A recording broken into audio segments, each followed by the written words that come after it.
ओम श्री परमात्मने नमः। सभी सत्संगियों का स्वागत है, उनका अभिनंदन है, उनका वंदन है। सभी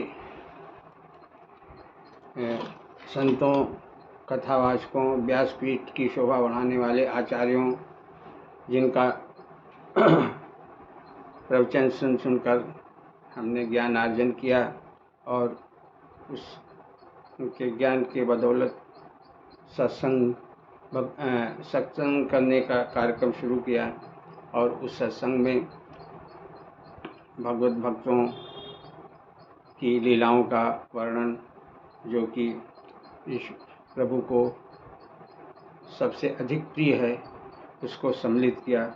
इसलिए उन आचार्यों का, जिनका मैं प्रवचन सुनता रहता हूँ, उनको प्रणाम कर रहा हूँ। विशेषकर राजेंद्र दास जी वृंदावन के और गौरदास जी वृंदावन के तथा अयोध्या के आचार्य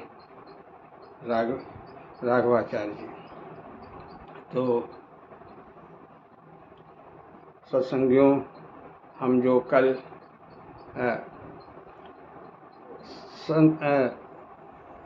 सत्संग में गोपाल भट्ट गोस्वामी के जीवन लीला की चर्चा कल शुरू किए थे। तो गोपाल भट्ट गोस्वामी का प्रारंभिक जीवन रंगनाथ जी के मंदिर में, जो वर्तमान रंगनाथ जी का मंदिर है, वहीं से शुरू हुआ था। उनके पिताजी वहाँ के प्रधान अर्चक थे,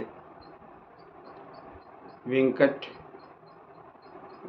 भट्ट गोस्वामी जी उनका नाम था। तो वो प्रधान अर्चक थे और ये एकदम बालक थे। और इस प्रसंग में इस वर्णन में कि वो रंगनाथ जी जो है वहाँ कैसे उनका विग्रह आया, इसकी भी विस्तृत कल चर्चा हुई कि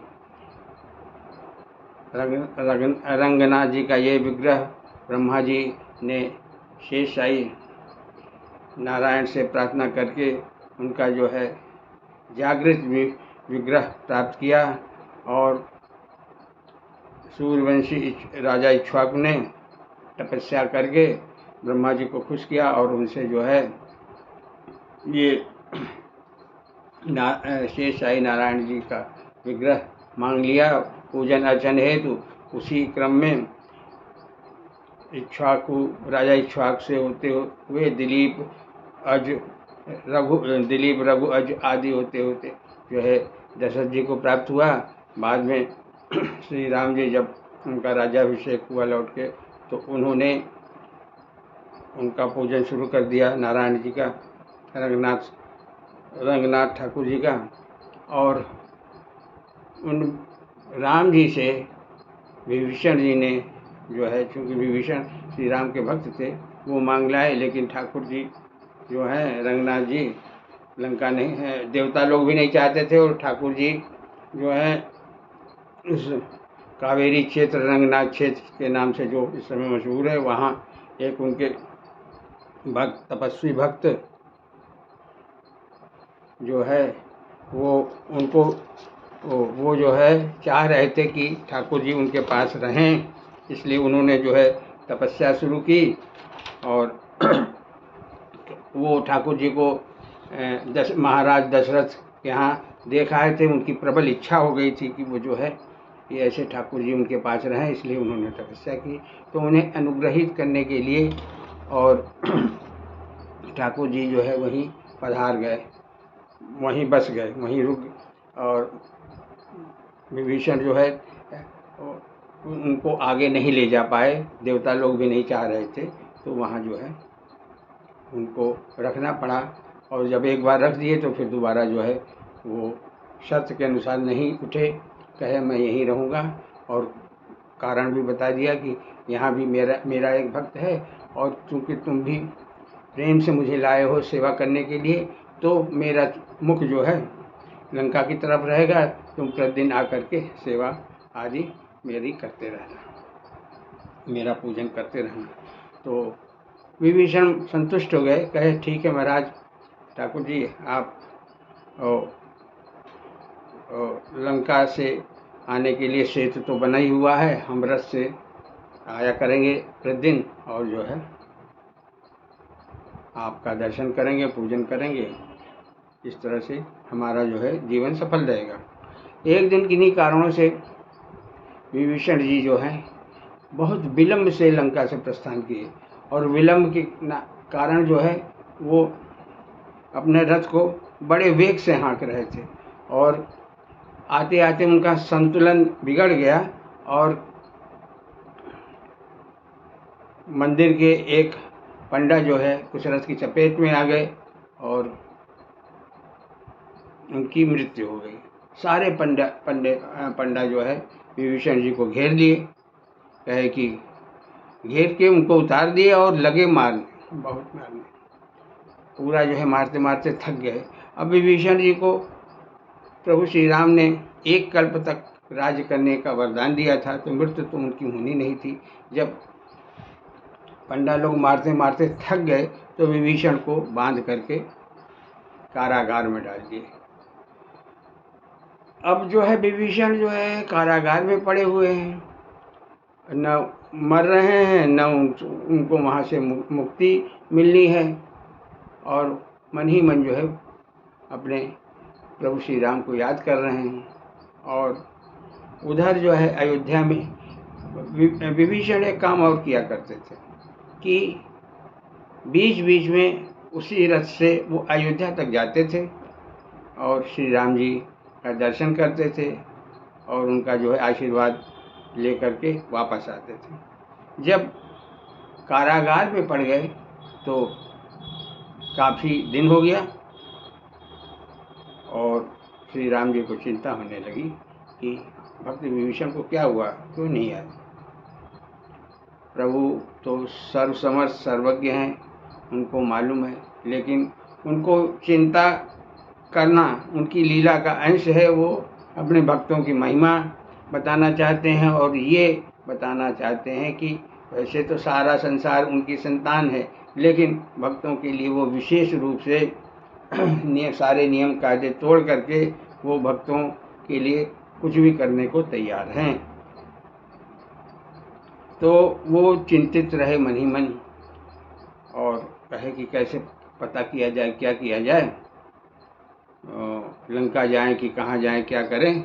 इसी उधेड़बुन में थे कि नारद जी अपना घूमते हुए आए श्री राम के पास। भगवान ने उनको प्रणाम किया, नारद जी ने भगवान की स्तुति की और प्रारंभिक बातचीत के बाद श्री राम ने पूछा कि नारद जी विभीषण का आते थे, बहुत दिनों से आ नहीं रहे हैं, कुछ हालचाल मालूम है। तो नारद जी ने कहा कि हाँ विभीषण जो है नहीं आ रहे हैं, अब आएंगे भी नहीं। तो राम जी ने चिंता और आश्चर्य प्रकट करते हुआ, क्यों, क्या हुआ, ऐसी बात, मुझसे कोई गलती हो गई, भक्त विभीषण नाराज हो गए।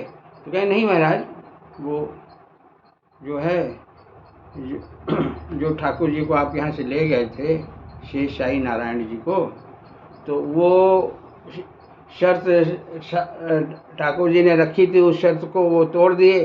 बीच में उनको लवशंका लगी और जो है उनको जमीन पर रख करके वो निवृत्त होने चले गए। लौट कर फिर ठाकुर जी ने कहा अब तो हम कहीं जाएंगे नहीं और इसलिए वहाँ पर जो है हम यहीं रहेंगे। तो जगन्नाथ नहीं, क्षमा कीजिएगा, रंगनाथ क्षेत्र के नाम से वो प्रसिद्ध हो गया और रंगनाथ जी जो हैं वहाँ विराजमान हो गए और विभीषण से कहे ठीक है, तुम्हारा श्रद्धा भक्ति और प्रेम था, मैं जो है अपना चेहरा तुम्हारी तरफ दक्षिण की तरफ करके यहाँ लेटा हुआ हूँ, इसीलिए कि हमारा चेहरा तुम्हारी तरफ रहे, तुम आ करके पूजन अर्चन दर्शन जब इच्छा हो कर लिया करो। तो विभीषण ने कहा ठीक है प्रभु, जब क्या, हम तो प्रतिदिन आएंगे।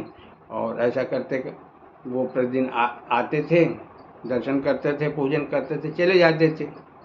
एक दिन काफ़ी विलंब से चले लंका से और तेज़ी से आ रहे थे रथ लेकर के, एक पंडा जो है उनकी रथ की चपेट में आ गया और उसकी मृत्यु हो गई। तो सारे पंडे जो है आपके भक्त को बहुत पीटे। अब आपने तो उसे अजर अमर कर दिया है एक कल्प के लिए, तो मरने से तो दूर रहा।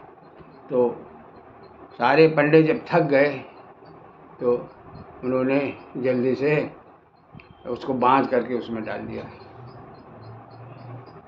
कारागार में। तो कैसे आए? तो कह रही ये तो मेरा भक्त वहाँ पड़ा हुआ है, वो जल्दी से जो है अपना रथ बनाए श्री राम जी और जो है रंगनाथ क्षेत्र की तरफ चल दिए। और जब वहाँ पहुँचे तो सारे पंडा लोग जो है देख के बड़े खुश हुए कि अरे प्रभु आए हैं, प्रभु आए हैं। तो उन्होंने कहा कि बड़ी कृपा है, मेरे लायक सेवा बताइए। तो वो श्री राम ने कहा कि अरे भाई मैं सेवा बताने के लायक नहीं हूँ, मेरा भक्त यहाँ जो है बंद विभीषण भक्त बंद है, और जो है बस मैं ये कह रहा हूँ कि वो भक्त का अपराध मेरा अपराध है, जो सज़ा देनी हो मुझे दीजिए और उसे छोड़ दीजिए। पंडा लोगों ने कहा सज़ा आपको क्या देंगे प्रभु, आप तो बस एक कृपा ये कीजिए कि ये जो नारायण जी हैं रंगनाथ स्वामी शेषशाही भगवान, बस इनके साथ आप सामने जो है एक चल मूर्ति के रूप में यहाँ विराजिए, चल विग्रह के रूप में रहिए। तो कहे अयोध्या का क्या होगा? तो कह रहे आप सर्वसमर्थ प्रभु हैं, उनको जो है आप वहाँ भी रह सकते हैं, यहाँ भी रह सकते हैं। जब बचपन में तो यहाँ वहाँ दुई बालक देखा, मधुभ्रम मोर की आन भी चेखा, ये माता कौशल्या को आपने इस तरह समझाया। अन्य अवसरों पे भी ऐसा किया है। प्रभु मान गए और प्रभु का साक्षात विग्रह वहाँ पर है। ये रहस्य आज हम लोगों को पता लगा इस कथा के माध्यम से। और ये और जो श्री राम जी अवतारी राम जो थे वो तो अयोध्या में रहे जब तक उनका जो है काल था, 10,000 वर्षों तक जो है वहाँ राज्य किए। फिर उसके बाद सरयू में उन्होंने जो है जल समाधि ले ली या सरयू में चले गए। और इस तरह से ये जो है अपने भक्तों के लिए क्या कर सकते हैं ये हम लोग यहाँ जान पाए। बोलिए भक्त और भगवान की जय।